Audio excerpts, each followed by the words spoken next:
স্বাগত ডিবিসি সংবাদে। দেখছিলেন নাসির ফ্লোট গ্লাস সংবাদ শিরোনাম। এবারে জানাবো খবরের বিস্তারিত। আর সাথে আছি সোনিয়া আফরিন ঈশিতা। জাতীয় নির্বাচনের আগে তড়িঘড়ি করে একতরফা নতুন জাতীয় টেলিকম নীতিমালা প্রণয়ন সমীচীন হবে না বলে জানিয়েছে বিএনপি। রাজধানীর গুলশানে বিএনপি চেয়ারপারসনের কার্যালয়ে ব্রিফিংয়ে দলের এই অবস্থানের কথা তুলে ধরা হয়। বিএনপি মহাসচিব মির্জা ফখরুল ইসলাম আলমগীর বলেন, সরকারের এমন সব পদক্ষেপ নেওয়া উচিত যা দেশ ও জনগণের কল্যাণ বয়ে আনে।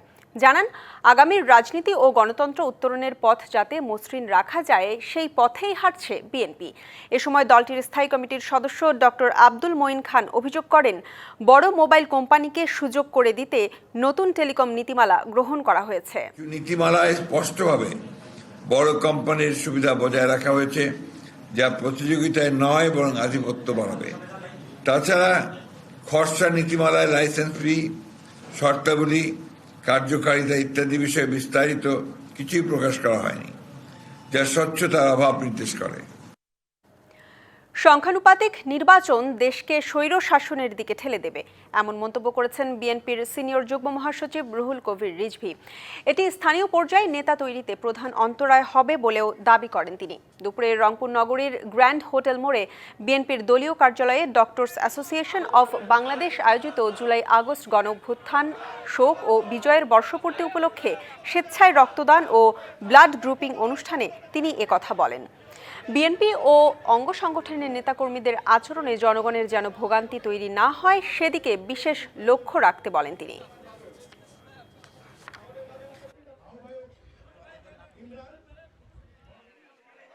এইটা আপনারা কিসের জন্য চান? তাহলে তো এলাকায় এলাকায় আর কেউ নেতা হতে পারবে না। যখন এই আনুপাতিক ভোটের বিষয়টি আসবে তখন তো দলকে ভোট দিবে, দল তারপরে বেছে বেছে তার লোকদের এমপি বলে ঘোষণা করবে। তাহলে তো আরো বেশি স্বৈর শাসনের দিকে ঠেলে দেওয়া হবে। অভ্যুত্থানের নেতৃত্ব দানকারীদের নিরাপত্তা দিতে ব্যর্থ হলে আপামর মানুষের নিরাপত্তা কোথায়? কিভাবে সুষ্ঠু নির্বাচন সম্ভব হবে? এমন প্রশ্ন করেছেন এনসিপির আহ্বায়ক নাহিদ ইসলাম। যারা সংস্কার চায় না তারা এনসিপির কর্মসূচিকে ব্যাহত করার জন্যই কার্যালয়ের সামনে ককটেল বিস্ফোরণ ঘটিয়েছে বলেও অভিযোগ করেন তিনি। দেশ গড়তে জুলাই পদযাত্রার তৃতীয় দিন বৃহস্পতিবার বেলা 12:15টায় সৈয়দপুর কেন্দ্রীয় গোরস্থানে শহীদ সাজ্জাদের কবর জিয়ারতে যান এনসিপি নেতারা। সেখানেই ছেলে হত্যার বিচার চান সাজ্জাদের বাবা। দাবি করেন, বিচার জুলাই সনদের আগে নির্বাচন না দেয়ার। আমার ছেলের স্বপ্নটা এইটাই ছিল, ফেসিসকে দূর করছে। এখন বর্তমানে ওই ফেসিসে যারা দোষর ছিল তাদের আইনের আওতায় আনে দৃষ্টান্তমূলক শাস্তির দাবি করি আমি। এ সময় আগামীর বাংলাদেশ নিয়ে কথা বলেন এনসিপি নেতা হাসনাত আব্দুল্লাহ। তারা এমন একটা বাংলাদেশ চায় যে বাংলাদেশটা আর কোনো ফেসিস্ট উৎপাদনের যত ধরনের পন্থা রয়েছে সেগুলো বন্ধ হয়ে যাবে। মানুষ আমাদের কাছে আবদার করছে সংস্কার হতে হবে এবং সংস্কার এবং বিচারের মধ্য দিয়ে একটি গণতান্ত্রিক রূপান্তরের প্রয়োজন রয়েছে। এনসিপির কার্যালয়ের সামনে ককটেল বিস্ফোরণের ঘটনায় ক্ষোভ প্রকাশ করেন এনসিপির আহ্বায়ক নাহিদ ইসলাম। জাতীয় নাগরিক পার্টির কার্যালয়ের সামনে ককটেল বিস্ফোরণ করা হয়েছে। আমরা যে সারা দেশে পদযাত্রা করছি, আমাদের এই কর্মসূচিকে ব্যাঘাত ঘটানোর জন্য এই ধরনের কার্যক্রম করা হচ্ছে। দেশের আপামর মানুষের নিরাপত্তা এই প্রশাসন কিভাবে নিশ্চিত করবে, কিভাবে একটি সুষ্ঠু নির্বাচন এই পরিস্থিতিতে হবে, সেই প্রশ্ন কিন্তু আমাদের মধ্যে তৈরি হচ্ছে। পরে তরুণ নেতারা শহরের হাতিখানা বিহারি ক্যাম্প পরিদর্শনে গেলে সাধারণ মানুষ জুলাই আন্দোলনের সময় বিভীষিকাময় দিনগুলোতে পুলিশের নির্যাতনের কথা বর্ণনা করেন। 12টা ছেলেকে লাইন লাগায় রাখে দিচ্ছে, বলছে গুলি করে দিব তোরা যদি মহিলা আসবে এখানে। আন্দোলনের সময় আমরা বিহারি ক্যাম্পবাসী, আমরা কোথাও গেলে আমাদের বিচার সঠিক হয় না। অসহায়দের পাশে থাকার প্রতিশ্রুতি দেন এনসিপি নেতারা। ওনাদের পরিবারের শহীদ আছে কিনা সেটা গুরুত্বপূর্ণ না, তারা অভ্যুত্থানের মধ্যে যে অংশগ্রহণ করেছেন এই অংশগ্রহণের যে ন্যায্য হিস্সা এটা ওনাদেরকে দিতে হবে। ইনাদের গল্প কেউ জানে না এবং ইনাদের যে প্রাপ্য এই প্রাপ্য কেউ বুঝায় দেয় নাই, কিন্তু আমরা এনসিপি আমরা ওনাদের প্রাপ্য ওনাদের বুঝাই দিতে চাই। সৈয়দপুরে সংক্ষিপ্ত সমাবেশের পর জুলাই পদযাত্রাটি রওনা দেয় নীলফামারীর দিকে। Majed Masud, DBC news, Saidpur, Nilphamari. নির্বাচন কমিশনের নির্দেশনা পেলে সুষ্ঠু, অবাধ ও সহিংসতামুক্ত ভোট আয়োজনে ভূমিকা রাখবে সেনাবাহিনী। এজন্য প্রস্তুত তারা। বৃহস্পতিবার দুপুরে সেনা সদরের ব্রিফিংয়ে জানানো হয় এই তথ্য। বলা হয়, মব সহিংসতার বিরুদ্ধে কঠোর অবস্থানে সেনাবাহিনী। প্রেস ব্রিফিংয়ে অংশগ্রহণের জন্য আমি কর্নেল মোহাম্মদ সারা দেশে সেনাবাহিনীর কার্যক্রম নিয়ে ঢাকা সেনানিবাসে ব্রিফিং। এ সময় জানানো হয়, জাতীয় নির্বাচন সামনে রেখে দায়িত্ব পালনে নির্বাচন কমিশনের নির্দেশনার অপেক্ষায় আছে সেনাবাহিনী। নির্বাচন কমিশন থেকে যখন নির্দেশনা পাবো, সেই নির্দেশনা মোতাবেক যে কোনো ধরনের, যাতে করে আমরা একটি অবাধ, সুষ্ঠু, নিরপেক্ষ নির্বাচন করতে পারি, তার জন্য সকল ধরনের সহযোগিতা করতে আমরা বাংলাদেশ সেনাবাহিনী প্রস্তুত আছি। পাশাপাশি মব সহিংসতা ঠেকাতে কঠোরতারা কিশোর অপরাধ নিয়ন্ত্রণেও অভিযান চালানো হচ্ছে। গত 1 মাসেই ধরা হয়েছে কিশোর গ্যাংয়ের 56 সদস্যকে। জানানো হয়, যেসব সেনা সদস্যের বিরুদ্ধে গুম অপহরণের অভিযোগ আছে তা খতিয়ে দেখা হচ্ছে। কিছু কিছু সেনা সদস্য যারা ডেপুটেশনে ছিল, তাদের বিরুদ্ধে গুমের সাথে অভিযোগ এসছে এবং তাদের তদন্ত চলমান রয়েছে, এবং তাদের এই তদন্তে যদি গুমের সংশ্লিষ্টতা প্রমাণ পায়, তাহলে অবশ্যই বাংলাদেশ সেনাবাহিনী তাদের বিরুদ্ধে যথাযথ আইনানুগ ব্যবস্থা গ্রহণ করবে। তিনি আরও জানান, জুলাই অভ্যুত্থানে লুট হওয়া অস্ত্র ও গোলাবারুদের 80% উদ্ধার করা হয়েছে। কথা বলেন বান্দরবনের সন্ত্রাসীদের বিরুদ্ধে অভিযান নিয়েও। এখন পর্যন্ত 80% অস্ত্র এবং অ্যামিউনিশন আমরা উদ্ধার করতে সক্ষম হয়েছি। ইন্টারন্যাশনাল ক্রাইসিস গ্রুপের প্রতিবেদন সম্পর্কে সেনাবাহিনী জানায়, তাদের কাছে বিষয়টি অজানা। তবে রোহিঙ্গাদের কোনো প্রশিক্ষণে সেনাবাহিনী সম্পৃক্ত নয় বলেও সাফ জানিয়ে দেন এই কর্মকর্তা। Ariful Islam, DBC news, Dhaka. প্রায় 1 দশক আগে রাজধানীর গুলশানে ইতালির নাগরিক তাবেলা সিজার হত্যা মামলায় 3 জনের যাবজ্জীবন কারাদণ্ড দিয়েছে আদালত। একই সাথে বেকসুর খালাস পান বিএনপি নেতা ও কমিশনার কাইয়ুম সহ 4 জন।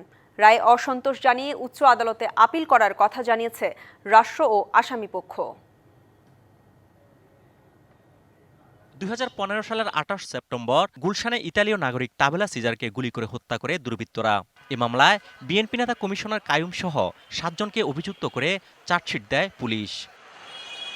হত্যাকাণ্ডের প্রায় 10 বছর পর 3 আসামিকে যাবজ্জীবন কারাদণ্ড দিয়ে রায় ঘোষণা করেছে আদালত। রায়ে প্রধান আসামি বিএনপি নেতা কমিশনার কাইয়ুম ও তার ভাই আব্দুল মতিন সহ 4 জনকে খালাস দেন আদালত। আসামি পক্ষের আইনজীবীর দাবি, শুধুমাত্র রাজনৈতিক কারণেই বিএনপি নেতা কাইয়ুম কমিশনারকে এ মামলায় জড়ানো হয়। সন্তোষ জানিয়ে উচ্চ আদালতে আপিল করবেন বলে জানান রাষ্ট্র ও আসামি পক্ষের আইনজীবীরা। অজিত সরকার, ডিবিসি নিউজ, ঢাকা। দেশি বিদেশি নকল প্রসাধনীর বিষয়ে একের পর এক অভিযোগ আসছে ভোক্তা অধিকার সংরক্ষণ অধিদপ্তরের কাছে, কিন্তু অসাধু ব্যবসায়ীদের সামনে অসহায় কর্মকর্তারা।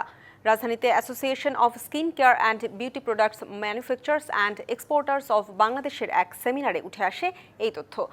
রাষ্ট্রের মধ্যে বিশৃঙ্খলা থাকায় ভোক্তারা তাদের অধিকার থেকে বঞ্চিত হচ্ছেন বলে জানান অধিদপ্তরের মহাপরিচালক। ত্বকের যত্নে প্রসাধনী ব্যবহার করেন অনেকে, তবে মানহীন ও নকল প্রসাধনীতে ভরা বাজার। এ নিয়ে জাতীয় ভোক্তা অধিকার সংরক্ষণ অধিদপ্তর সম্মেলন কক্ষে আয়োজন করা হয় সেমিনারের। এ সময় অধিদপ্তরের কর্মকর্তারা জানান, দেশি বিদেশি নিম্নমানের প্রসাধনী নিয়ে প্রতিনিয়তই অভিযোগ পাচ্ছেন তারা। বিদেশি প্রোডাক্ট যেগুলো আসে সেগুলো আবার যেটি প্রপার ডিউটি দিয়ে আসে সেটা তো আসে, এর বাইরে আমাদের দেশে প্রচুর বিউটি প্রোডাক্ট আসে যেগুলো আপনার প্রপার চ্যানেলে আসে না। আমাদের ব্যাগেজ রুলটা অত্যন্ত ফ্লেক্সিবল। এই ফ্লেক্সিবল রুলের ভিতর দিয়ে অনেক জিনিস, অনেক কসমেটিক্স বাংলাদেশে চলে আসে। আনঅফিশিয়ালি যে কত আসে আমাদের ম্যানিপুলেশন করে, সেটা তো আপনারা জানেন।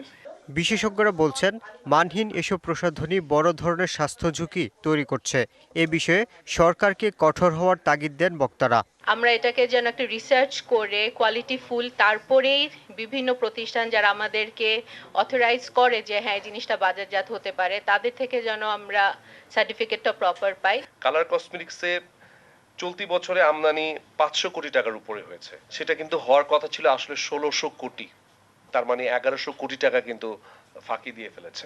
সুষ্ঠু রাষ্ট্র গঠন না হওয়ায় কেউই আইন মানে না বলে মন্তব্য করেন ভোক্তা অধিকার সংরক্ষণ অধিদপ্তরের মহাপরিচালক। প্রত্যেকে যার যার সীমা লঙ্ঘন করে কাজ করার চেষ্টা করেছে, কিন্তু পরিণামে এটা রেজাল্ট অত্যন্ত বেদনাত্মক হয়েছে, পেইনফুল হয়েছে।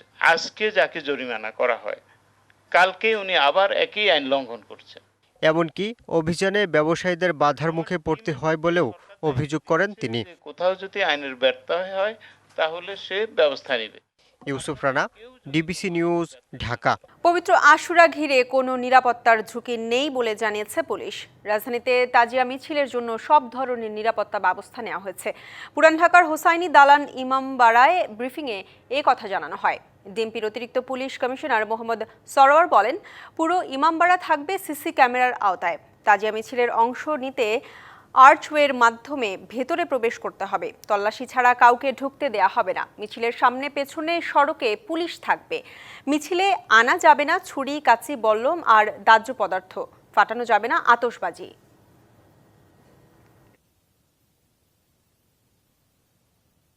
এবছরও যথাযথ গুরুত্বের সাথে পবিত্র আশুরার নিরাপত্তা ব্যবস্থা গ্রহণ করা হচ্ছে বা হবে। যে সকল রাস্তায় তাজিয়া বা শোক মিছিল অনুষ্ঠিত হবে সে সকল রাস্তায় পর্যাপ্ত সংখ্যক পুলিশি ফোর্স মোতায়েন থাকবে। রাস্তার পার্শ্ববর্তী উঁচু ভবনসমূহে পোশাকে এবং সাদা পোশাকে পুলিশ মোতায়েন থাকবে।